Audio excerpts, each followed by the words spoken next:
Сәлеметсіздер ме? Мен Қанағат Сәйітхан Байділдаұлы, тарих және қоғамдық пәндер оқытушысымын. Бүгінгі өтетін жаңа тақырыбымыз 19 ғасырдың басындағы қазақ жерінде жүргізілген әкімшілік реформалар. Қазақ жерлерінің Ресей құрамына кіруі Ресей патшасының ежелгі арманы қазақ жерін отарлап алу саясатын жүзеге асыруға мүмкіншілік туғызады. Дегенмен сол кездегі қазақ ханы Абылайдың дербес саясат жүргізуі орыс патшасын толығымен қазақ жерін өзіне қарату мүмкін болмады. Сонымен қатар 19 ғасырдың аяғында кіші жүзді қамтыған сырым бастаған ұлт-азаттық көтеріліс қазақ жерінде Ресей патшасына қарсы тұратын хандардың, қолбасшылардың және оған еретін халықтың бар екендігін көрсетті. 1781 жылы Абылай хан өлгеннен кейін қазақ жерінде, қазақ хандығында ыдырау процесі басталды. Міне осы мүмкіншілікті жақсы пайдаланған Ресей патшасы 19 ғасырдың басында қазақ жерінде әкімшілік реформалар жүргізуді мақсат етті. Бұндағы негізгі мақсат қазақ жерлерін өз үстемдігіне алу, қазақ жерінің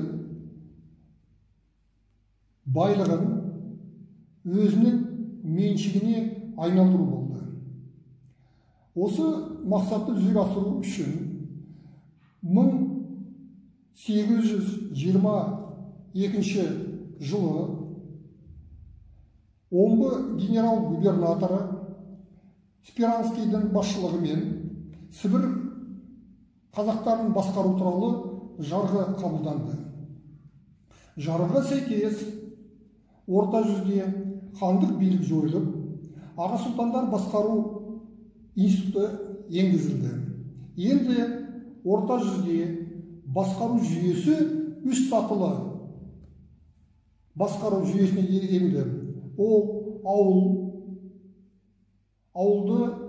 ауыл старшындары басқаратын болды. Ауыл болысқа қарады. Болысты сайланып қойылатын болыстар басқарды. Болыстар округтерге бағынды. Округтерді аға сұлтандар басқарды. Ал округтер генерал-губернаторлыққа бағынатын болды. Сонымен қатар, осы жарғыға сәйкес орта жүздегі билер соты таратылып, оның орнына округтік соттар қалыптастырды. Міне осы әкімшілік реформаны жүзеге асыру арқылы орыс патшасы орта жүздегі хандық билікті жойып, орта жүзді толық өз қарамағына, яғни өзінің отарлау саясатына енгізді. Яғни орта жүз енді толығымен Ресей патшасының меншігі болып саналды. 1824 жылы Орынбор генерал-губернаторы Эссен басшылығымен кіші жүз қазақтарын басқару туралы жарғы қабылданды. Бұл жарғыға сәйкес кіші жүз екіге бөлінді. Бір бөлігі кіші орда немесе Бөкей хандығы деп құрылып, онда Бөкей хан хандық құрды. Бөкей хандығы 1847 жылға дейін өмір сүрді. 1847 жылдан кейін Бөкей хандығы да таратылды. Ал кіші жүздің екінші бөлігі Астрахан губерниясына берілді.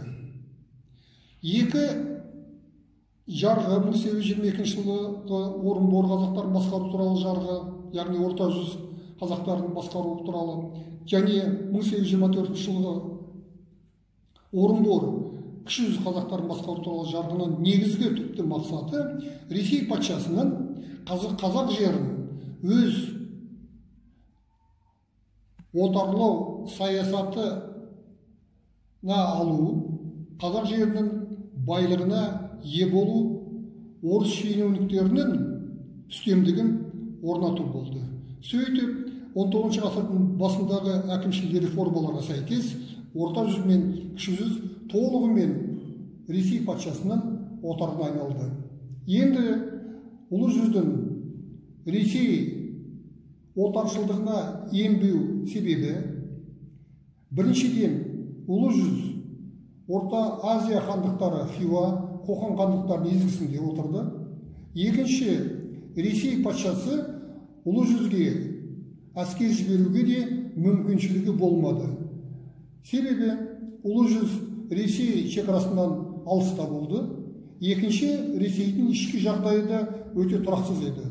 Сондықтан да Ресей ұлы жүзді тек қана 19 ғасырдың ортасында 1848 жылдардан бастап өз қарамағына алды. Сөйтіп 19 ғасырдың бірінші жартысында қазақ хандығы толығымен Ресей отарына айналды. Міне осы отаршылдыққа айналуы қазақ хандығының ұзақ жылдар Ресей патшасының үстемдігінде кейінгі жылдары 70 жылға жуық, 1917 жылдан бастап Кеңес одағының құрамында, яғни Кеңес одағының Бұратана немесе отар еліне айналды. Үйге тапсырма. Бірінші, 19 ғасырда басында жүргізген әкімшілік реформалардың мақсаты.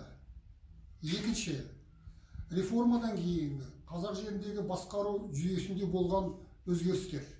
Осы екі тапсырманы Мусин Чапайдың Қазақстан тарихы оқулығындағы 375 беттегі 19 ғасырдың басындағы әкімшілік реформалар деген тақырыптан тауып жазып келесіздер.